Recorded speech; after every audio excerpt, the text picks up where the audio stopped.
The file wasn't supposed to exist. It didn't have a name, just a string of random numbers, 0001342 final mov asterisk. I found it buried in an old hard drive I bought at a yard sale, the kind of rusty-looking thing people sell for $1, stuffed in a cardboard box next to tangled cables and cracked CD cases. I didn't expect anything from it. I was just looking for parts to salvage. But when I plugged it in and checked the contents, there was only one folder. Inside that folder, one file. No date, no metadata, no owner information. Just that name. The weirdest part, the thumbnail showed a room asterisk, a small, dimly lit room with a single chair in the center, and someone was sitting in it. At first, I thought it was a short film, maybe a student project or a horror experiment. I mean, I used to edit videos for a living, so I'd seen my share of unsettling stuff. But this one didn't look staged. The person on screen was a woman in her 20s. She was tied to the chair with duct tape around her wrists. There was a light flickering above her, and the camera angle never changed, just static, steady, like it was part of a surveillance feed. I almost stopped watching when she looked up. Because when she did, she looked straight into the camera and whispered, "I know you can see me." I froze. The timestamp in the corner read October 24th, 2025, 11:42 p.m. asterisk. That was tomorrow. My stomach dropped. I checked the system clock. It was still October 23rd.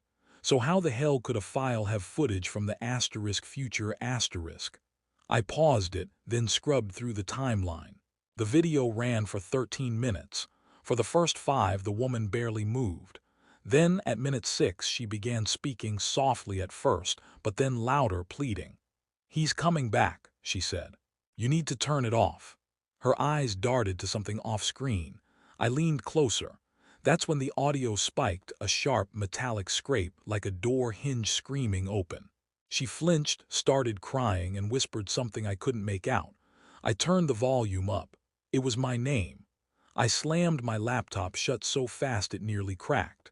For a full minute, I just sat there staring at the black screen, my pulse hammering in my ears. It had to be a coincidence, right? A trick of the audio, maybe a name that asterisk sounded asterisk like mine. But deep down, I didn't believe that. When I finally opened the laptop again, the file wasn't there. The folder was empty.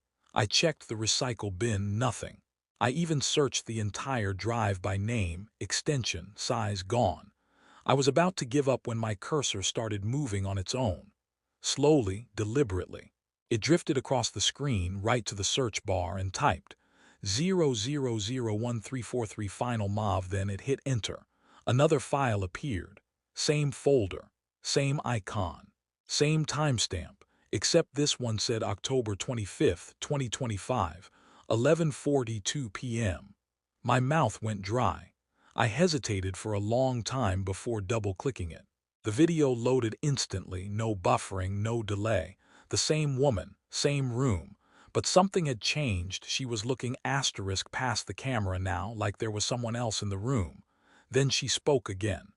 "You opened it. You shouldn't have opened it." Her voice was trembling, but there was a strange conviction behind it, as if she wasn't just scared, she was warning me. Behind her, in the corner of the frame, a shadow moved. Tall, angular, out of focus. And this time, I could hear footsteps, wet, dragging, steady. I ripped out the hard drive and threw it across the room. For a moment, I could still asterisk hear the video. The woman's muffled sobs echoing faintly from my laptop speakers, even though the file was gone. Then silence. I sat there shaking, trying to convince myself I was losing it. That's when my phone lit up on the desk beside me. Unknown number. No caller ID. Just a timestamp on the screen. 11:42 p.m. The same time from the videos. I answered. At first nothing. Then a voice, faint, distorted, but unmistakable. "He's coming back." The line went dead, but I didn't hang up. I just sat there, phone pressed against my ear, listening to the static. It wasn't regular static, though. It had rhythm, like something pulsing beneath it. Faint breathing. A scrape. A whisper that kept repeating. It took me a moment to realize what the voice was saying. "Check the folder." My throat went dry. I turned toward the laptop, its screen glowing faintly in the dark. I didn't want to touch it, every part of me screamed not to, but I did anyway. When the desktop loaded, the drive had reappeared on my screen. Its name had changed. It now said, and inside it, a new file had appeared, 00013444 Final MOV. The timestamp, October 26, 2025, 11:42 p.m., 2 days from now. I stared at the screen for what felt like an hour, my reflection shimmering faintly against the black glass. I didn't open the file this time. Instead, I pulled out the hard drive completely and locked it in a drawer. Then I turned off my Wi-Fi, my Bluetooth, everything. I even covered the laptop camera with tape, like one of those paranoid Reddit users I used to laugh at. But even after all that, I couldn't sleep. The house felt wrong, the air too still. Every creak in the floor sounded deliberate, like someone pacing. At around 2 a.m., I heard something fall in my office. When I walked in, the drawer was open. The hard drive was plugged back in. And on the screen, without me touching anything, the next video had already started playing. This time, the camera angle was different. It wasn't the same fixed surveillance shot anymore. It was handheld, shaky, like someone was walking through the room while filming. The woman wasn't there anymore. The chair was overturned, the light above it swinging violently. The camera panned slowly across the floor, and then it stopped on something that made my blood run cold. There was a reflection in the cracked mirror against the wall. Me. I froze, staring at the monitor. The figure in the reflection was definitely me, same hoodie, same scar above my eyebrow. Except the background behind me wasn't the woman's room. It was my office. I leaned closer to the screen, barely breathing. And then, in the reflection, I watched myself turn around, even though I hadn't moved. I jerked around so fast my chair toppled over, crashing against the floor. There was no one there, no camera, no movement, just the hum of my computer fans and the rain tapping against the window. But my reflection on the black monitor was still turned the wrong way. It was facing me. For a long second it didn't move, and neither did I. I could feel my pulse hammering against my throat, that raw animal panic clawing its way up.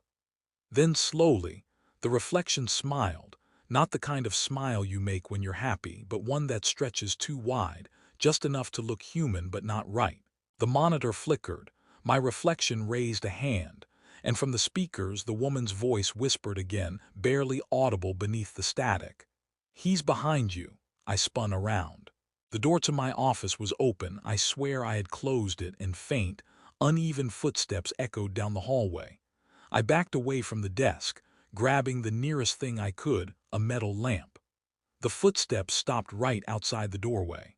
"Who's there?" I shouted, though my voice came out thin, shaky. Nothing. Just silence. Then my phone buzzed. Unknown number again. No ID. Just a single message preview on the lock screen. 11:42. Look at the screen. Against every instinct in my body, I looked back at the monitor. The video had changed. It wasn't the dark room anymore. It was my hallway live asterisk. The same angle, the same lighting, but I couldn't figure out where the camera was placed. And in the corner of the frame, half hidden in the shadows, something was moving toward my office. I bolted out of the room, slamming the door behind me, my hands shaking so hard I nearly dropped my phone.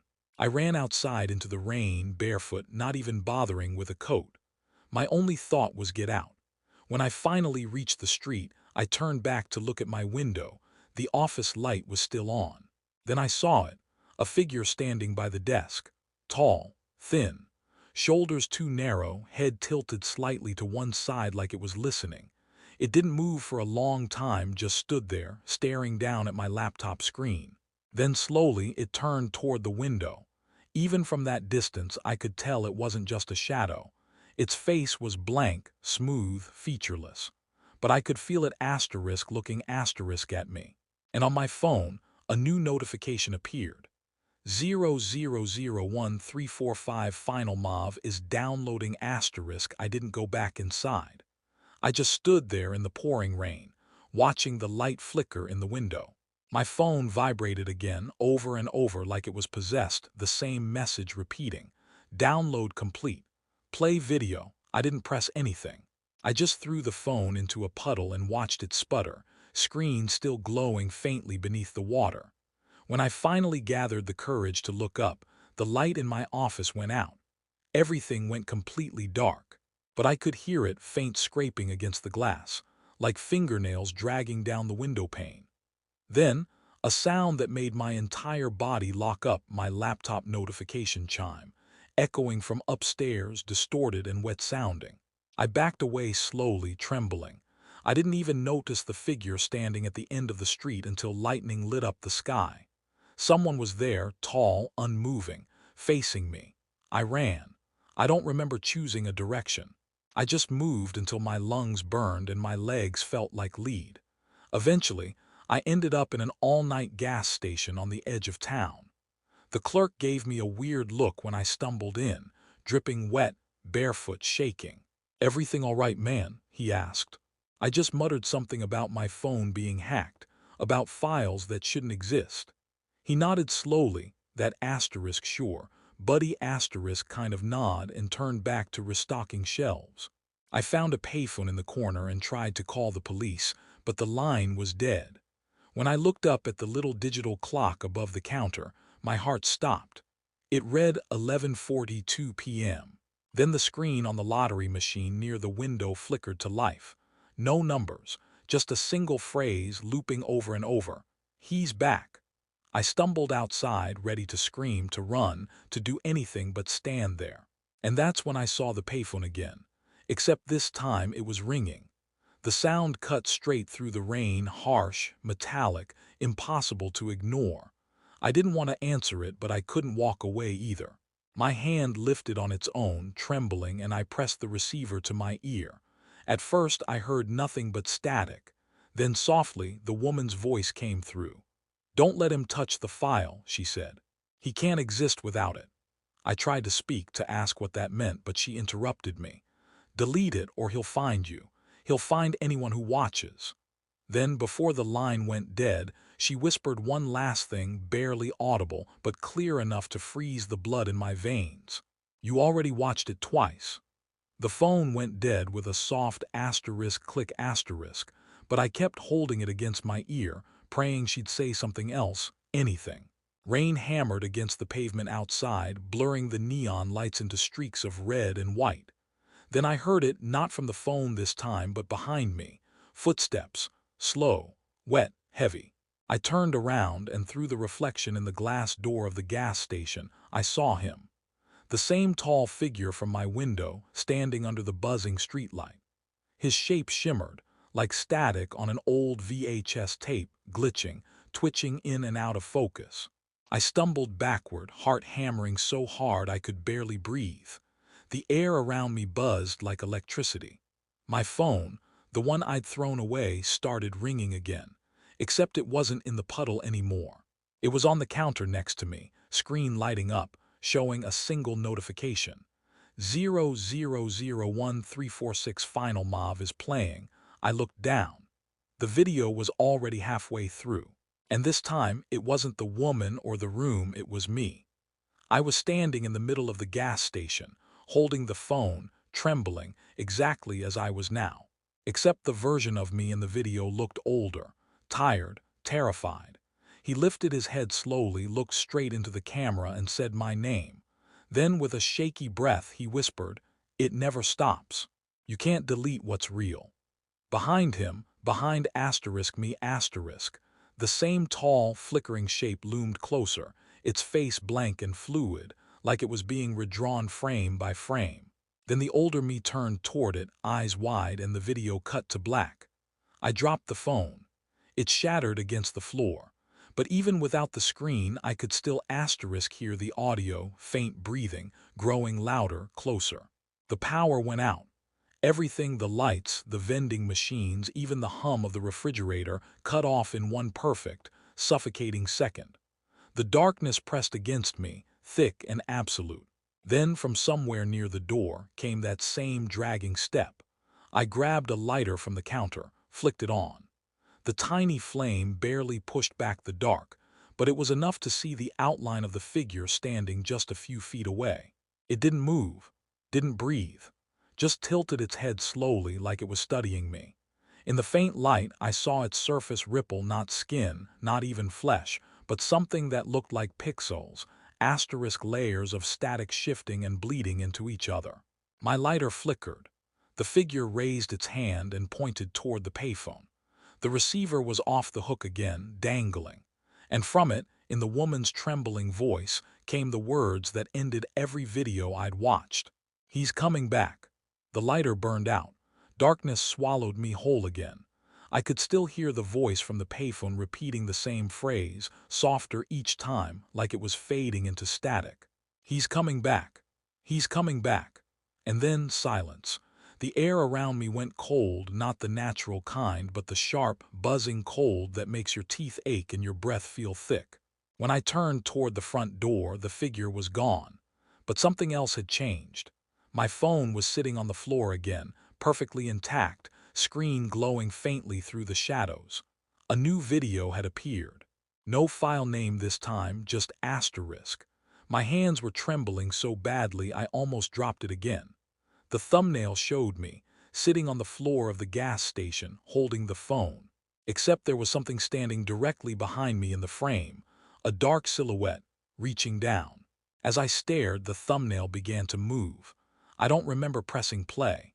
Maybe I didn't have to. The video opened full screen, no controls, no way to stop it. The image wavered for a moment, then stabilized, a live feed. It showed me, exactly as I was, crouched on the wet tile floor, eyes wide, phone clutched tight. Behind me, the shadow grew taller, stretching upward like smoke until it filled the frame. And then a hand, thin, pixelated, reached down from the top of the screen and asterisk touched my shoulder. The feed cut out. The screen went black, but I felt it, cold fingers pressing lightly against my skin. I looked up, and in the reflection of the broken glass door, I saw myself still sitting there. Only the version of me in the reflection wasn't moving. He was just smiling. When the lights came back on, the phone was gone. And on the counter, the clerk had left a note written in shaky, dripping ink. "He asked for you at 11:42.